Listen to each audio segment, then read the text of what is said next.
अब त्यतिखेरै अब भनौँ न लकडाउनको समस्या कोरोनाको महामारी थियो। भक्कै बस्नु पर्यो। त्यही बेला अब म यस्तो दुर्घटनामा परेँ होइन।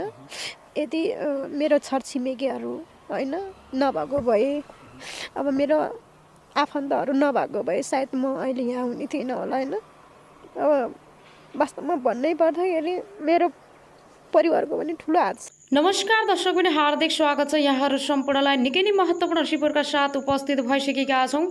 हाम्रो मेहनतको लागि एउटा सानो लाइक र च्यानललाई सब्सक्राइब गरी साथै छेउमा रहेको बेल आइकनलाई दबाई अलमा क्लिक गरेर साथ दिन नबिर्सनुहोला।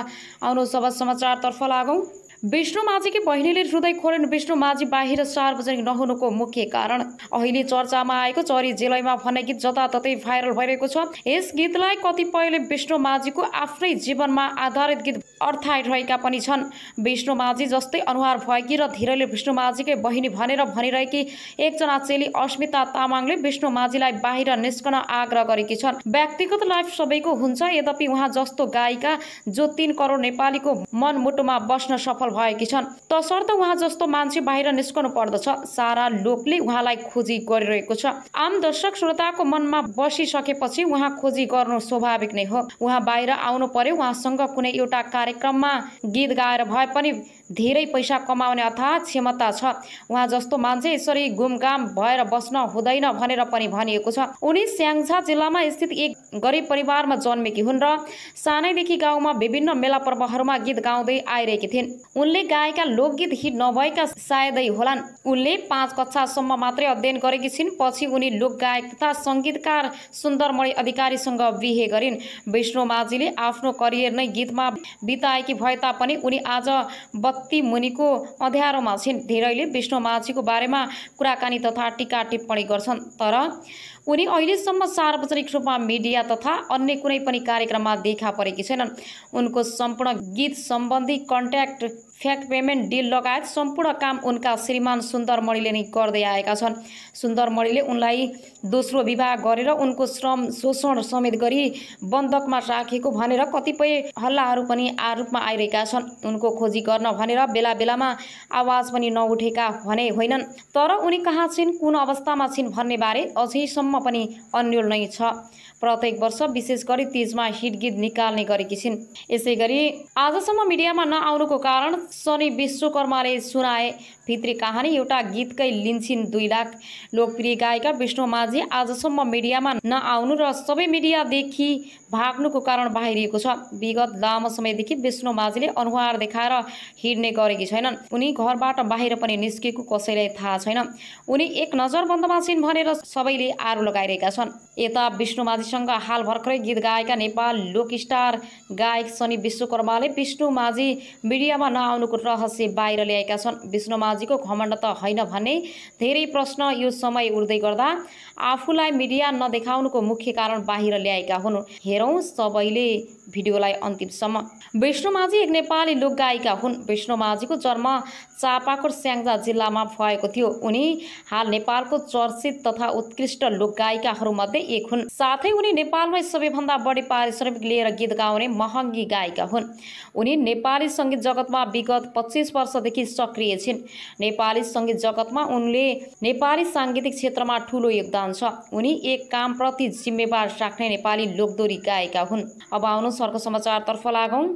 भ्रष्टाचारको अखण्ड सबै पदाधिकारी विवादित भएका छन्। जनताको उपचार गर्न र चिकित्सक उत्पादन गर्न पूर्वी नेपालको धरानमा स्थापित बीपी कोइराला स्वास्थ्य विज्ञान प्रतिष्ठान भ्रष्टाचारको अखण्ड बनेको छ।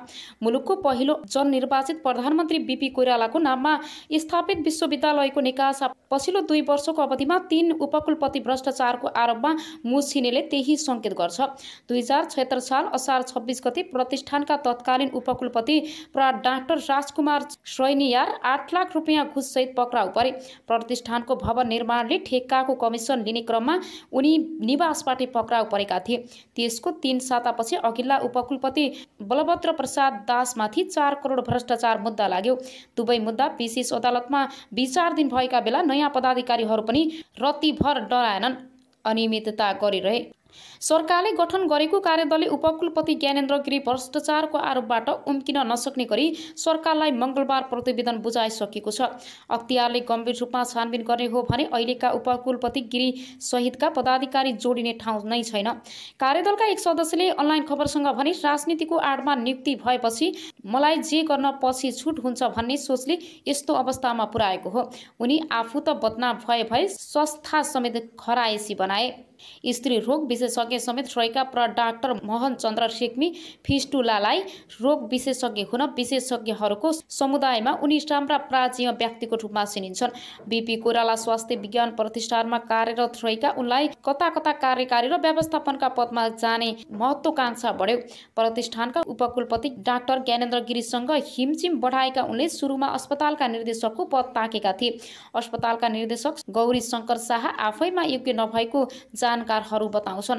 उपकुलपति गिरीको साथमा शाहलाई पदमुक्त गरेर अस्पताल निर्देशक पदमा जाने रेग्मीको प्रयास सफल हुन सकेनन्।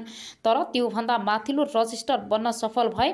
सुरुमा उपकुलपतिसँग मिलेर काम गर्नुभयो, पछि अधिकारहरू नदिएपछि विरोधमा उत्रिनु भयो। प्रतिष्ठान स्रोतले भन्यो त्यत्रो राम्रो छवि बनाएको मान्छे बेकारमा अनियमितता र जालझेलको मतियारको रूपमा मुसिनु भयो। अहिले अख्तियारमा रेग्मीमाथि समेत छानबिन चलिरहेको छ। प्रतिष्ठानका उपकुलपति ज्ञानेन्द्र गिरीको किस्सा अझै रोचक छ। लामो समय कोशी अञ्चल अस्पताल विराटनगरका काम गरेका गिरीले सेवाकालको अन्तराधीर सुनिल शर्माहरूसँग मिलेर नोभेल मेडिकल कलेज खोलेर संस्थापक अध्ययन पनि भए। शर्माको समूहले चेपुवामा पारेपछि उनी कौडीको भावमा शेर बेच्ने बाध्य भए।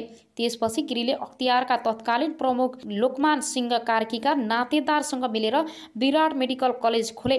लोकमानको शक्तिको आडमा विराट मेडिकल कलेजले काठमाडौँ विश्वविद्यालयबाट विस्तारित कार्यक्रममा नाममा सम्बन्ध पारियो। गिरी काङ्ग्रेस नेता शेखर कोइरालाका नजिकका कार्यकर्ता थिए। प्रतिनिधि सभा निर्वाचन 2074मा काङ्ग्रेसले सुनिल शर्मा मोरङ 3मा उम्मेदवार बनाएपछि गिरी कोइरालासँग मिचिए। आफ्नो पुरानो पद्धतिलाई टिकट दिएको झोकमा उनले सुनिल शर्माका प्रतिस्पर्धा उम्मेदवार बनेका नेकपा एमाले नेता भानुभक्त ढकाललाई निर्वाचनमा सघाए। त्यति बेला गिरीले ढकाललाई सबै रूपमा सहयोग गरेको जानकारहरू बताउँछन्। वाम गठबन्धनको सरकार बन्यो। तत्कालीन प्रधानमन्त्री केपी शर्मा ओलीले ढकाललाई 28 साउन 2074मा कानुन मन्त्री बनाए। तर 4 मङ्सिर 2076मा ढकाल स्वास्थ्यमा आएपछि चुनावमा गरेको सहयोगको गुण तिर्नै गिरीलाई प्रतिष्ठानको उपकुलपति बनाएका थिए। राजनीतिको आडमा पदमा पुगेका उपकुलपति गिरीले प्रतिष्ठानमा मनोमानी गर्न थाले। उनलाई कुनै शक्ति, प्राज्ञिक र आर्थिक अनुशासन जरुरी थिएन। आफ्नो समर्थन गर्ने ठानेर उनले विश्वविद्यालयमा कार्यरत डाक्टर महेश चन्द्र रेग्मीलाई रजिस्ट्रारमा नियुक्त गर्न स्वास्थ्य मन्त्री ढकाललाई सिफारिस गरे र नियुक्ति पनि दिए। उनी अहिले प्राध्यापक पद जबरजस्ती लिएको आरोपमा फँसेका छन्। प्रतिष्ठानमा कार्यरत आन्दोलनरत चिकित्सक तथा अध्ययन कार्यदलका सदस्यका अनुसार हाल बीपीमा रहेका सबै पदाधिकारीहरू विवादित बनेका छन्।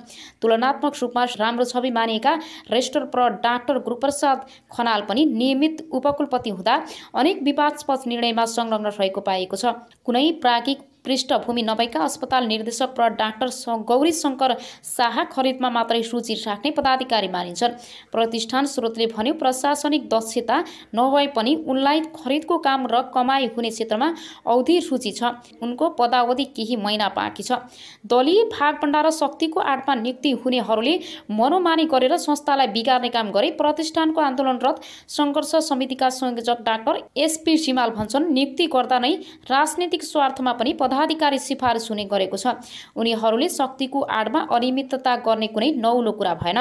हरेक पटक दक्षता र क्षमता भन्दा पनि राजनीतिक संरक्षणका आधारमा पदाधिकारी नियुक्ति भएका छन्। 2050 सालमा स्थापना भई 2055 सालदेखि चिकित्सक शिक्षामा स्नातकोत्तर तह सञ्चालन गरिरहेको प्रतिष्ठानले पूर्वी नेपालका विभिन्न जिल्लाहरूमा चिकित्सा सेवा र दन्त चिकित्सा सेवा दिइरहेको छ।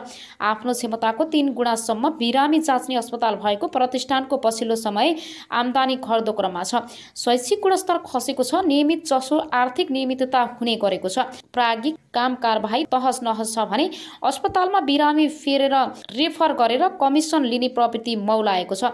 पदाधिकारीहरूको असहमतदारी र झैझगडाले स्थिति झन तनावपूर्ण बनेको छ। बेथिति मौलाएको प्रतिष्ठानमा एकै वर्षमा 48 करोड रुपियाँसम्म बेरोज निस्किएको छ।